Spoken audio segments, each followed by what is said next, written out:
Oh, that's real good.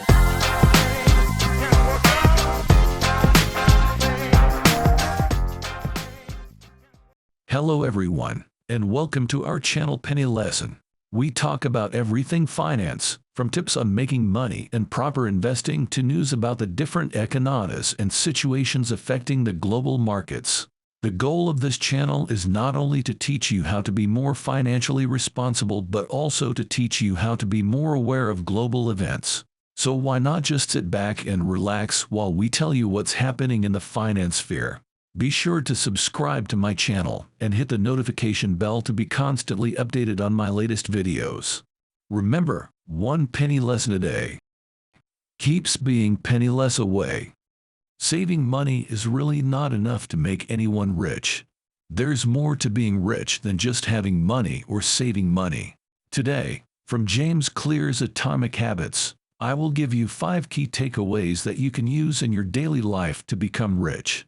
The first takeaway is about the sum of marginal gains. Let me ask, do you have a plan that will most likely enhance your financial situation by 100% in a month? No. Do you have any ideas for 1% financial improvements? It may be as simple as getting a credit card with some decent cash back, learning how to make money from your hobbies, or simply canceling that subscription service that didn't bring any value to your life. The 100% increase is the needle in the haystack of 1% progress. Don't look for it. Simply take the haystack and go find another one instead. In Atomic Habits, James Clear argues that whatever success is to you, you don't need a defining moment to achieve it. Instead, you need a lot of little victories added up over time. You need a lot of those negligible 1% gains since they are far simpler to recognize and take action upon and add up over time. James Clear refers to this as the aggregation of marginal advantages. Your current results always serve as a lagging indicator of your habits. When you give a slight change in your habits time to compound, it will significantly impact your life. The pilot changes the heading just 2.4 degrees north. The jet that takes off from New York lands in Stockholm instead of Moscow. But there's a problem. Motivation by itself is insufficient. We'll shortly look at a 4-step plan that will significantly increase your chances of success with any new habit. The second takeaway is to prioritize systems over goals. Conventional wisdom advises us to make SMART goals. That's SMART in capital letters. Time-bound, relevant, specified, quantifiable, achievable. If we heed this recommendation, your SMART possible New Year's resolution is as follows. I'll ensure that I have $20,000 in savings by the end of the year.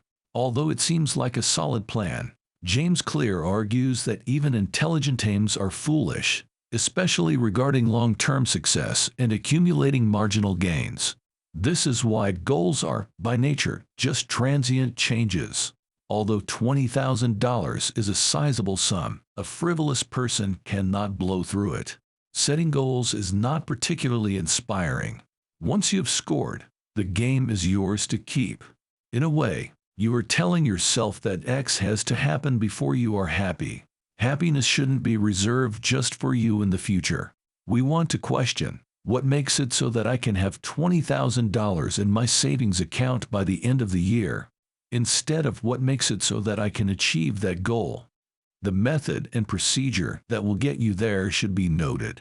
Try imagining someone who can get there, whether they are fictional or real if nothing comes to mind. What does this person accomplish every day? What does this individual not do? Which is also very important. This person more likely checks to see if he has any money left over to invest as soon as he gets his salary, rather than waiting until the end of the month. He probably doesn't watch too many reality shows, but he does read books and articles that teach him things and help him in the long term. The third takeaway is about the 4-step habit model. If you've ever questioned why you struggle to maintain the routines that will help you become the person you want to be, one of these 4 explanations will help. Cue, yearning, reaction, and reward. Because of how biologically wired we are, when given a particular situation cue, we want to feel something craving. which prompts us to act reaction and ultimately results in us receiving what we desire reward. Your behaviors get more deeply ingrained and simpler to carry through with each repetition and successful loop. Take stock of the situation before entering the loop.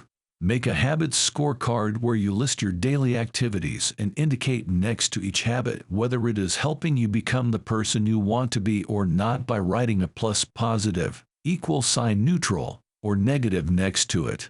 You're now prepared to leave. Time and location are the two most potent cues that are available. You want to make clear cues that encourage good habits and those that encourage lousy behavior covert. The next level is desirable when you seek out and avoid what you find attractive. This can be accomplished by doing something as simple as changing how you view a few things. For instance, you can think, wow, this person is probably really pinched right now because he spent so much on a car. Instead of, wow, this person must be so successful because he couldn't have bought that car. Splurging is less appealing when one has this mentality. It also implies pairing a short-term incentive with routines that would otherwise only yield long-term benefits. Finally, we have the answer. It should be simple to respond to positive behaviors and to challenge others to respond to bad ones. Make every new habit into a scaled-down replica of itself. Doing something for your side business 5 minutes after dinner replaces staying up until midnight working on it before getting up at 6 a.m. for work. If you set aside $40 every month for investing, that works out to $100 each month.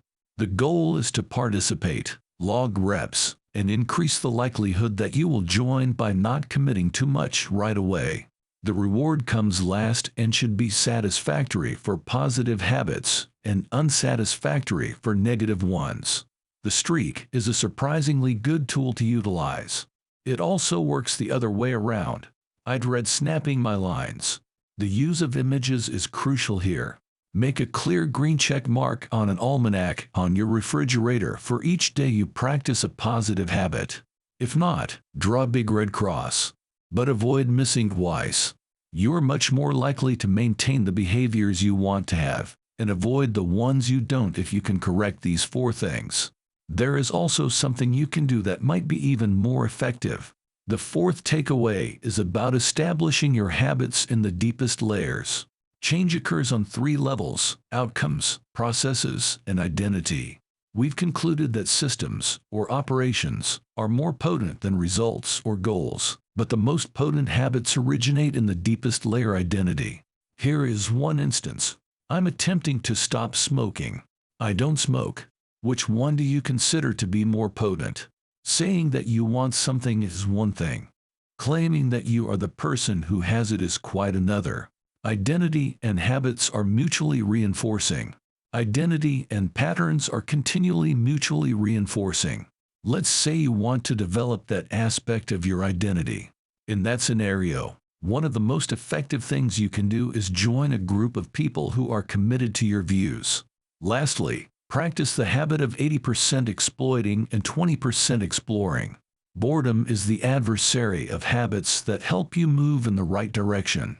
James Clear contends that a balance is necessary for this situation. Repeat what works 80% of the time by exploiting, but don't forget to explore the other 20%. This is a fantastic method to prevent yourself from tinkering with the additional 20%. It's an opportunity to get better as well. Consider Google. Incredibly prosperous business with a wide range of profitable products. Whatever the case, Google employees are encouraged to use 1 day per week 20% to pursue their interests. By doing this, the company created many fantastic new products, including AdWords and Gmail.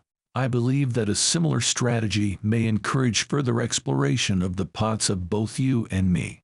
The following are the 5 key ideas. 1. If you pile up a lot of 1% gains, you'll eventually see excellent outcomes.